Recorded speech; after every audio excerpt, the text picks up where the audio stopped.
Parents gave my siblings $200K, excluded me, then they begged for help after I became successful. Hey, I'm Michael, 27 years old. I guess you could say my whole life, I've been the one that got overlooked. I've got two siblings, my older sister Sarah and my younger brother Chris, and to say they were always the golden children is an understatement. It's like they could never do anything wrong in my parents' eyes. Meanwhile, I was just there, I guess. Growing up, Sarah was the perfect student, always getting straight A's, involved in all these school activities, and then she went off to some fancy Ivy League college. My parents were obsessed with it. I swear, from the day she got her acceptance letter, they couldn't stop talking about how proud they were. They threw her this big celebration party, invited all the family and friends. It was like we were having a second Christmas just for Sarah's academic success. Chris, on the other hand, didn't even need to try hard. Things just seemed to work out for him. He followed Sarah's footsteps and got into some fancy grad school program. My parents made sure everything was set up for him too. They covered his tuition, helped him move, got him a new laptop, you name it. And then there was me. I didn't get into any Ivy League school. I went to a state college. It was a good school, but I could feel that it wasn't something my parents would brag about like they did with Sarah and Chris. When I told them I'd gotten accepted, they kind of nodded and said something like, "That's great, Michael." But I could tell their hearts weren't really in it. No celebration, no party. I was lucky if we ordered takeout that night. I guess I tried not to let it bother me, but the older I got, the more I noticed just how different things were for me compared to them. It wasn't just the attention, it was the money too. Like Sarah's wedding? $200,000. No joke. My parents went all out. Venue, catering, the dress, everything. They treated it like the event of the century. I mean, they even flew some of our family in from out of state. For Chris, they paid for his entire graduate degree and helped him out with rent until he could get on his feet. Emily, the youngest, didn't even have to worry about student loans. They covered those too. But me? Well, when I was starting out in my career and needed some tools for work, stuff that was essential to even get going, I asked my parents for help. They gave me $7,000. Now don't get me wrong, $7,000 is a lot of money. But when you compare it to $200,000 for a wedding or paying off someone's tuition in full, it kind of stings. It felt like I was getting the bare minimum just so they could say they helped. And it wasn't just the money either. It was how every time we got together as a family, I felt like the odd one out. At family dinners, all the conversations were about Sarah's fancy job or Chris's latest achievement. They'd sit there talking about their vacations, new house upgrades, or whatever expensive thing they were planning next. Meanwhile, I'd be sitting there, eating my food, trying to think of something to contribute to the conversation. But honestly, what was I going to say? Hey, I just finished a big project at work and I'm still paying off my car. It felt like my achievements were just kind of small potatoes compared to what they were doing. I remember this one dinner in particular, maybe like a year ago. We were all sitting around the table and the conversation turned, as it usually did, to Sarah's latest vacation plans. "Oh, we're going to Europe for a few weeks. It's just so nice that Mom and Dad are able to help out with the expenses," she said, casually sipping her drink like it was no big deal. Chris chimed in too, talking about some wedding expenses that were covered for him. "I don't know what we would have done without that $200,000, honestly," he said, all nonchalant.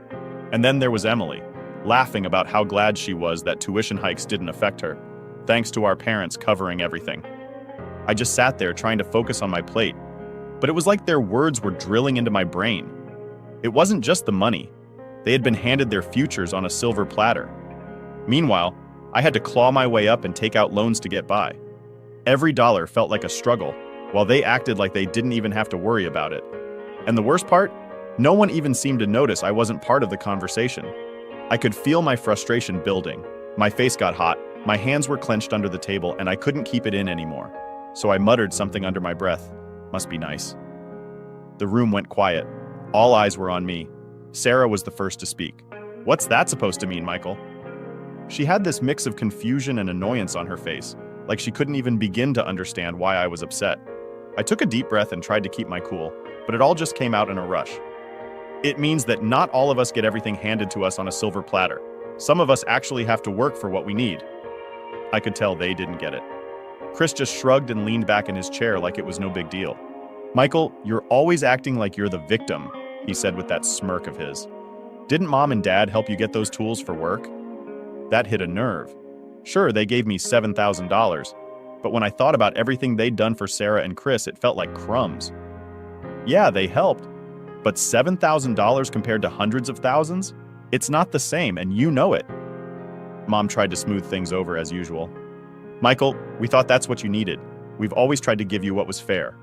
But how is $7,000 fair when you're handing out hundreds of thousands to the others? I couldn't keep the bitterness out of my voice. Fair? You think this is fair? You've given them everything. You've practically paved their roads for them. I've had to build mine brick by brick. The conversation spiraled from there, with everyone trying to defend themselves, trying to make it seem like I was just being dramatic. You're blowing this out of proportion, Dad said, shaking his head. We gave you what you needed. Needed? No. They gave me the bare minimum. That's the part that hurt the most. They didn't care about what I wanted, only what they thought was enough to keep me quiet. I couldn't take it anymore. I stood up, my chair scraping loudly against the floor, and left the room without another word. Their voices trailed behind me as I walked out the door, but I didn't look back. I was done being the forgotten one, the one who always got the leftovers.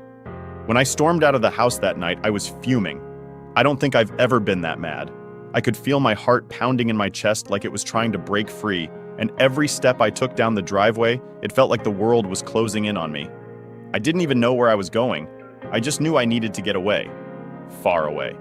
It was late, probably close to 10 p.m., and the streets were quiet. You know that eerie kind of quiet where everything feels a bit too still? Yeah, that was it. The only sound was my shoes hitting the pavement as I walked. I didn't have my phone out or my headphones in. I wasn't in the mood for distractions. I needed to think. As I walked, the memories of that dinner replayed in my head on a loop. Chris's smug face, Sarah's condescending questions. It was like they were all living in this bubble of privilege and didn't even notice how suffocating it was for me. They were all in their happy little world, and I was just the outsider looking in. The more I thought about it, the more frustrated I got. I kept asking myself, why didn't I say more? Why didn't I really let them have it? But then I realized no matter what I said, it wouldn't have made a difference. It was like talking to a brick wall. They had their version of events, and I had mine. And there was no way those two things were ever going to match up. I ended up walking to this park that I used to hang out in when I was a kid. It wasn't far from the house, maybe a 15-minute walk. There was this old bench near the playground, kind of hidden in the corner by some trees. It was one of those places you go when you just need to get away from everything. And that's exactly what I needed. I sat down, leaning back against the cold wood and just stared up at the sky. It was one of those clear nights where you could see all the stars. Normally I'd find it calming, but that night it didn't help. All I could think about was how unfair everything was. How I'd spent my whole life trying to measure up, only to be left with scraps while my siblings were given everything on a silver platter. My phone buzzed in my pocket, and for a second I debated not looking at it. But curiosity got the best of me, so I pulled it out. Of course, it was a text from Emily. Michael, where did you go? You need to come back. Let's talk about this. Talk. Yeah, right. I'd heard that before. Talking never fixed anything in my family. It was always the same old story. Mom and Dad explaining why things were the way they were, and me being told to just accept it. But this time, I wasn't in the mood for more excuses. I didn't respond to the text, just shoved my phone back in my pocket. I wasn't ready to deal with Emily, or any of them for that matter. I needed time to cool off and think things through. Sitting there, I started to go over everything in my head. The years of being overlooked, the moments when I felt like an afterthought. I mean, sure, I wasn't a perfect kid, but I didn't deserve to be treated like I was less important than the others. It wasn't about the money, not really. It was about being seen, being valued. And for whatever reason, my parents had decided that my dreams, my needs, didn't matter as much as Sarah's or Chris's. I kicked a rock with my foot, watching it roll across the playground. I couldn't stay out there forever, even though the idea of never going back to that house was tempting. Eventually, I had to figure out what I was going to do. But for now, I just needed to be alone.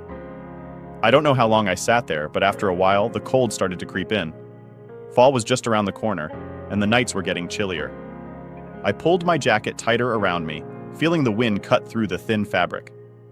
I thought about heading home, but the idea of walking back into that house, facing them after everything that had happened, felt unbearable. My phone buzzed again. This time it was a call. Emily's name flashed across the screen. I stared at it for a moment, considering whether or not to pick up. Part of me wanted to just ignore it, but another part of me thought, maybe she actually gets it this time. I hesitated for a few more seconds before finally swiping to answer. Michael, where are you?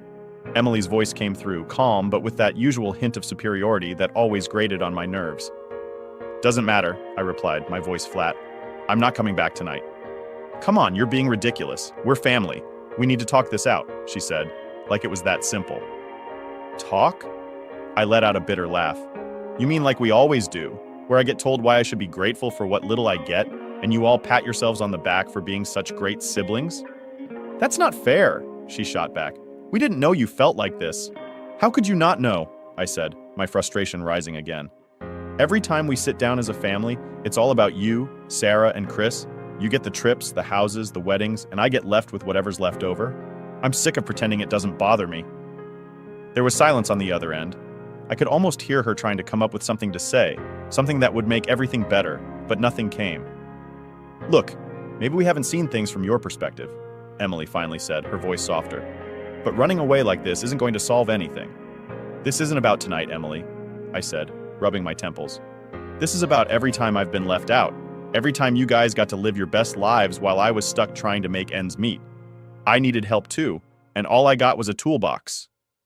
She didn't say anything for a while, and I could hear the faint sounds of the house in the background. Laughter, dishes clinking, like nothing had even happened, like I didn't matter. Just come back, she said eventually. We'll figure it out, okay? But I wasn't ready to figure anything out. Not with them. Not yet. I need time, I said, before hanging up and shoving my phone back in my pocket. I leaned back on the bench and stared at the stars again. It was going to take more than just a conversation to fix this. They didn't understand, and maybe they never would.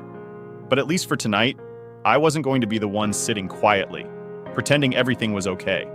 I didn't sleep much that night after walking out of the park. When I got back to my apartment, my mind was still racing, and the weight of everything that happened sat heavy on my chest.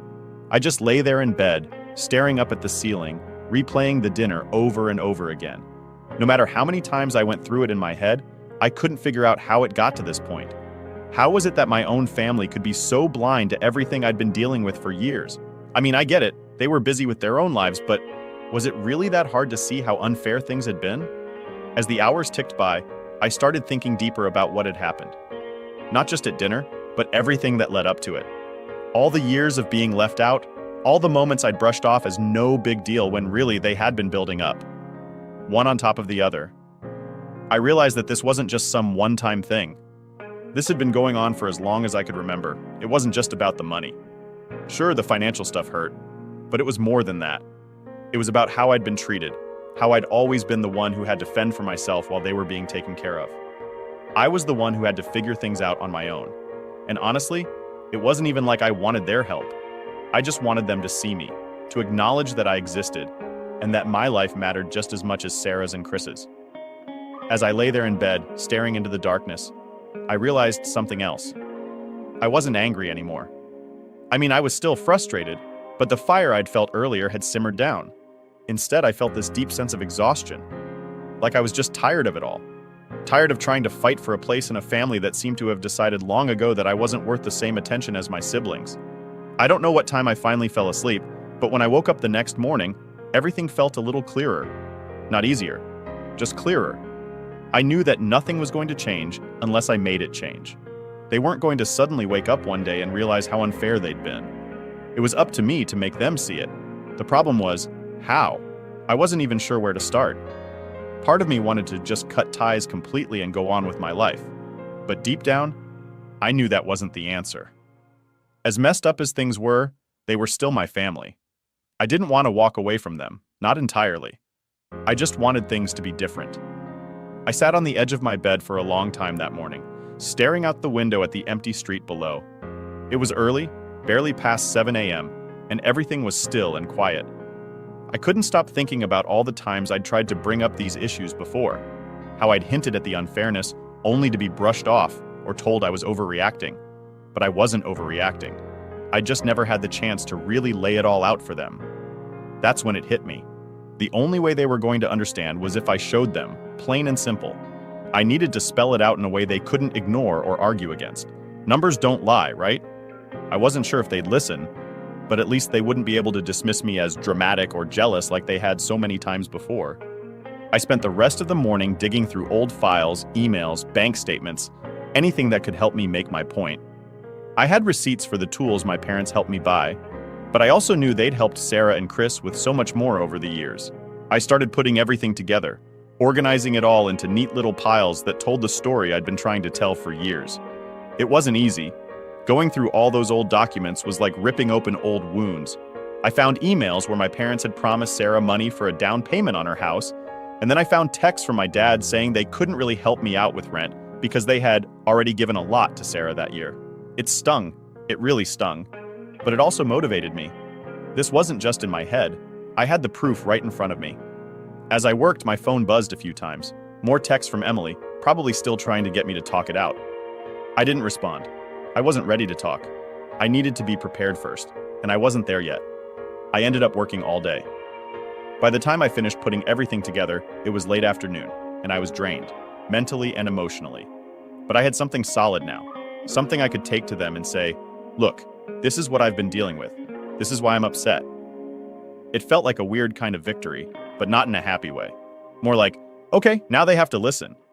It wasn't going to be easy, and I knew they'd probably get defensive, especially Sarah.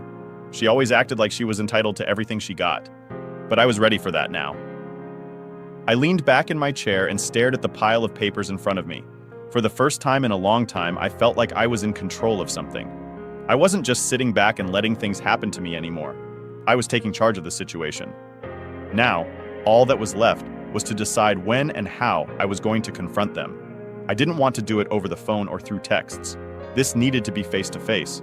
But the thought of sitting down with all of them again after what happened at dinner made my stomach turn. It was going to be awkward as hell, but it had to be done. I knew they were planning another family dinner soon, something for Emily's birthday. The timing wasn't great. Who wants to ruin a birthday?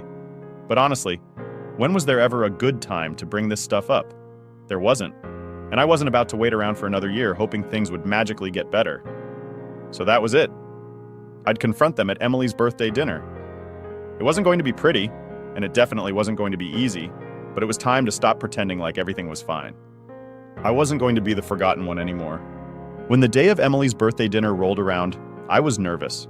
I had everything ready, every document, every piece of evidence that showed just how much my parents had favored Sarah and Chris over me. But knowing I was about to walk into a situation that was going to be awkward, uncomfortable, and probably end with a lot of yelling, didn't sit right with me.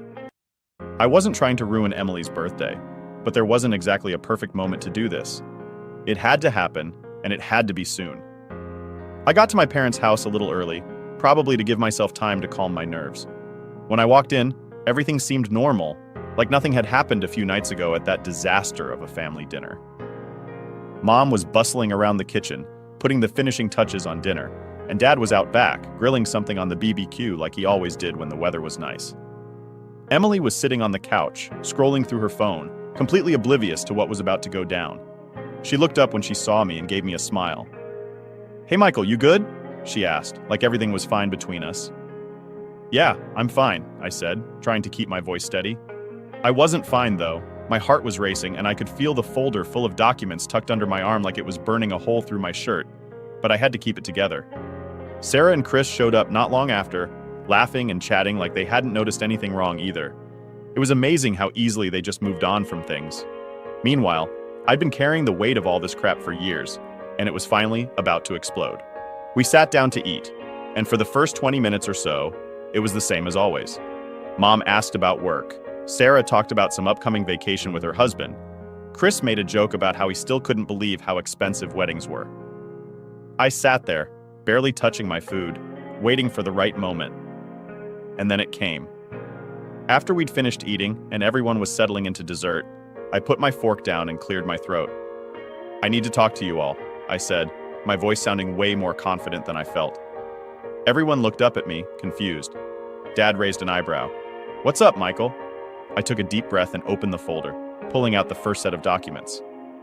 I've been thinking a lot about what happened the other night, and I realized that I've never really laid it all out for you guys. I've been carrying this around for years, and it's time I showed you why I feel the way I do. Mom looked concerned, glancing at the folder. "Michael, can't we just enjoy the evening?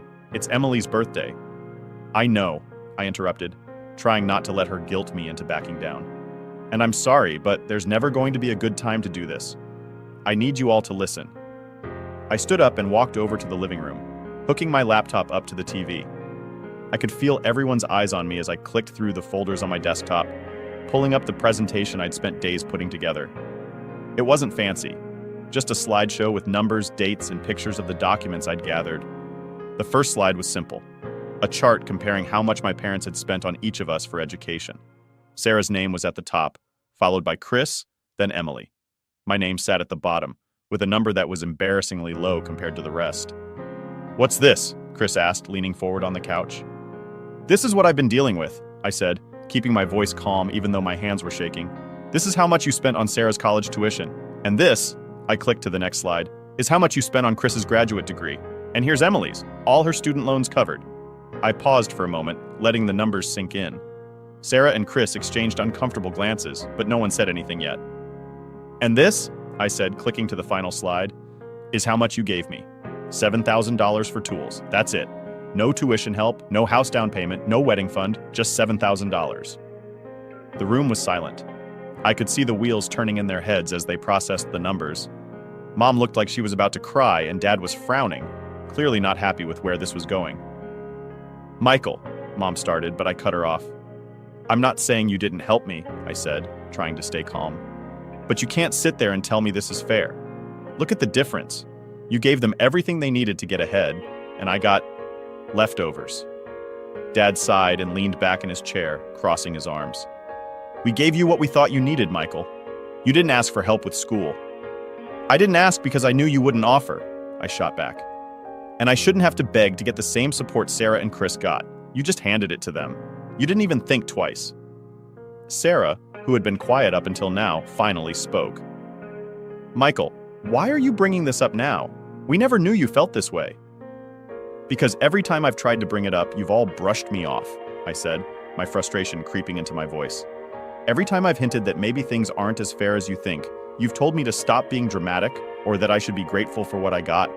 But it's not about the money. It's about how you've all made me feel like I don't matter as much as you." Emily looked down at her plate, clearly uncomfortable with the whole thing. "I didn't know it was this bad, Michael," she mumbled. "That's the point," I said, clicking off the presentation. "None of you knew because none of you bothered to look. You were all too busy living your perfect lives, and I was just there, trying to keep my head above water." There was a long pause after that. Mom wiped a tear from her eye, and Dad was still frowning, but no one argued. For the first time, I felt like maybe, just maybe, they were starting to understand. "I'm not asking for an apology," I said, breaking the silence. "I just wanted you to see what I've been dealing with. I wanted you to understand why I feel the way I do." The room stayed quiet, and I could feel the tension in the air. No one knew what to say, and honestly, that was fine with me. I didn't need them to say anything. I just needed them to see. After my presentation, I could tell no one really knew what to say. The air was thick, like the tension had just doubled, and everyone was stuck in their heads trying to figure out how to respond without making things worse. Honestly, I wasn't expecting an immediate apology or some big resolution right there at the table, but I had hope for something, maybe some acknowledgement that what I'd been feeling wasn't all in my head. I sat back down, my heart still racing. I could see my mom fidgeting with her napkin, her eyes darting from one of my siblings to the next, trying to gauge what everyone was thinking. Dad hadn't said much since the presentation started, but I could tell he wasn't happy. His arms were crossed, and his jaw was clenched like he was trying to keep himself from saying the wrong thing. Classic dad move, hold it in until he explodes later. Sarah finally broke the silence. "I didn't realize it was that bad," she said softly, her voice sounding more serious than I was used to. She didn't look at me though, just kind of stared down at the table, poking at the remains of her cake. I raised an eyebrow. "You didn't realize? Come on, Sarah, it's not like this is new. I've been dropping hints for years, and every time I brought something up, it got brushed aside." She glanced at me for a split second before going back to her cake. "I don't know. I guess I don't know." It wasn't much of an answer, but at least she was saying something. Chris, on the other hand, still looked annoyed, like I'd just ruined a perfectly good evening with all my drama. "Michael, I get that you feel like you've been left out or whatever, but we all got what we needed," he said, leaning back in his chair. "I mean, I worked hard too. Just because Mom and Dad helped me out doesn't mean I didn't put in the effort." That hit a nerve. Effort? Are you serious, Chris? "I'm not saying you didn't work hard, but you didn't have to struggle the way I did," I snapped. "You always had a safety net. Mom and Dad were there for you every step of the way, making sure you had everything you needed. Meanwhile, I was scraping by, trying to figure things out on my own. It's not the same, and you know it. Chris shrugged, like he still didn't get it, or didn't care to. It's not about effort, I continued, trying to keep my voice steady. It's about how you guys got handed opportunities I never had. It's about the difference between me having to hustle just to get by, while you had the luxury of focusing on your dreams without worrying about rent or bills. Emily, who'd been quiet this whole time, finally spoke up. Michael, I'm sorry. I really didn't know you felt this way. I didn't even think about the money side of things. I sighed. That's the thing. No one thought about it because it wasn't affecting you. It's easy to ignore something when it doesn't directly impact your life. She nodded, looking a little guilty, and for a moment I thought maybe she actually got it. Maybe they all did, at least a little, but I still wasn't convinced. Dad cleared his throat, and we all turned to him. He'd been so quiet I'd almost forgotten he was sitting there. Michael, your mom and I, we never meant to make you feel this way, he said, his voice slow and careful, like he was picking each word cautiously. We thought we were doing what was best for all of you. I could feel the frustration bubbling up again, but I bit my tongue. I needed to hear him out. We gave Sarah and Chris what they needed for school because that's what they asked for. You, on the other hand, you never really asked for much. You always seemed so independent, like you didn't want our help. I blinked at him, not sure if he was being serious or if he just didn't get it. Dad, I didn't ask for help because every time I tried, I was told there wasn't any money left, or that you'd already done enough for me. What was the point of asking if I knew what the answer was going to be? Mom jumped in at that point, her voice softer, almost pleading. Michael, we did what we thought was fair, based on what each of you needed at the time. Maybe we didn't realize the gap was so big, but we were trying to do our best. I shook my head, rubbing my temples. It's not just about the money, Mom. It's about how I've been made to feel like the odd one out my entire life. You guys were so wrapped up in making sure Sarah and Chris were taken care of that you didn't even notice I was struggling. I wasn't asking for a handout. I was just asking to be seen. The room fell silent again, the weight of my words hanging in the air. I could tell my parents were processing it, trying to figure out how to respond. Dad let out a long sigh, looking older than I remembered. Michael, we never wanted to make you feel like you didn't matter. We love you. You know that, right? I nodded, but it felt hollow.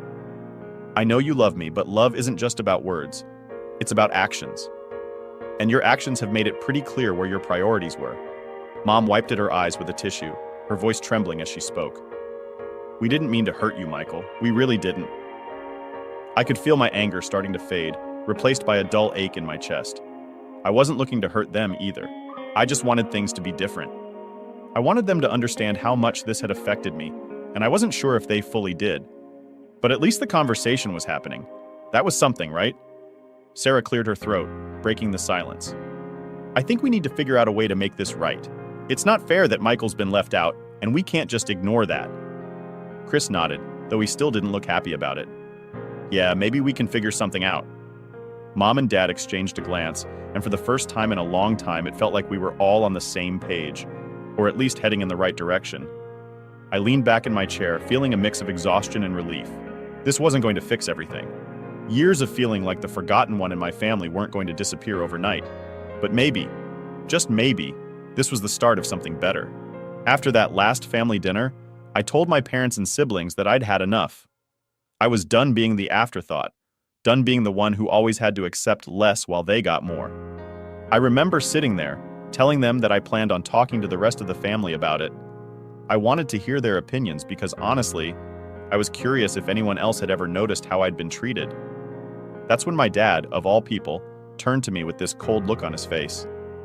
Michael, you should just be happy with what you got, he said. If you don't like it, then maybe you should leave. That hit hard. I mean, I always knew where I stood with them, but hearing it so bluntly like that, it felt like the last nail in the coffin. So I did exactly what he said. I left. Not just that night, but for good. From that point on, I decided to focus on me. I had wasted too much time trying to get their approval, trying to make them see me as an equal. It wasn't worth it anymore. I threw myself into my work, into building the life I wanted without them weighing me down. I knew I had potential, and I wasn't going to let their lack of support hold me back any longer. It wasn't easy at first. Walking away from your family isn't something you can just do without feeling some guilt. But the more I distanced myself, the more I realized how much energy I had been putting into trying to win their approval. I started to focus on my career, putting in the hours, and really grinding. And guess what? It paid off. A few years went by, and my life completely turned around. I wasn't just surviving, I was thriving. My work was going better than I ever could have imagined. I started off small, just trying to make ends meet, but eventually I grew my business to the point where I was hiring more employees. I had a full team working for me, and the satisfaction of knowing I'd built it all on my own was something I'd never felt before. And here's the thing, I didn't just get by, I did really well. The kind of success that made me look back at all those times I felt like I wasn't good enough and laugh. I had clients coming in from all over, and I was making connections that I never thought I'd have. I guess, in a weird way, walking away from my family pushed me to prove that I could make something of myself without their help. But just as I was settling into this new phase of my life, I got a call. It was from my mom, which surprised me because we hadn't talked much since I left. My phone buzzed and her name flashed on the screen. For a moment, I debated ignoring it, but something in me decided to pick up. "Michael, we need to meet," she said, her voice softer than I remembered. There was something in her tone that I couldn't quite place. It wasn't the usual, "we need to talk" guilt trip I had gotten used to over the years. It sounded desperate. I hesitated. Meeting with them wasn't something I really wanted to do, but curiosity got the better of me. So, after some back and forth, we agreed to meet at a cafe. When I walked in, they were already sitting at a small table near the window. They looked different, tired, older. My dad, who always had this confident, almost arrogant posture, was slouched in his chair, looking more worn out than I'd ever seen him. Mom had dark circles under her eyes, and she kept fidgeting with her cup, which wasn't like her at all. Something was off. "Thanks for coming," my mom said as I sat down. I didn't say much, just nodded, waiting for them to get to the point. After a moment of awkward silence, my dad finally spoke up. "Your siblings? They've cut contact with us," he said, his voice quieter than I expected. I blinked, not sure if I'd heard him right. "What do you mean?" "They don't talk to us anymore," my mom chimed in, her voice shaky. "Sarah moved away with her husband and she won't return our calls. Chris, he's distanced himself too. And Emily, well, we haven't heard from her in months."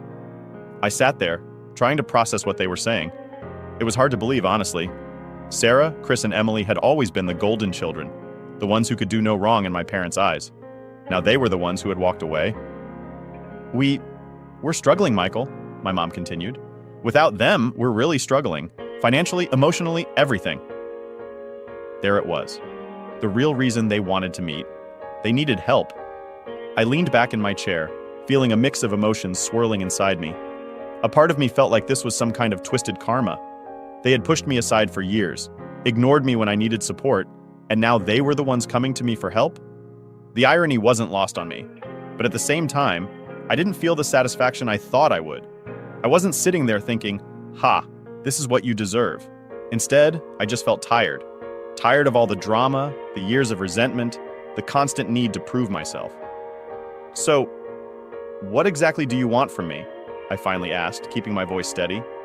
"We were hoping you could help us out," my dad said, avoiding eye contact.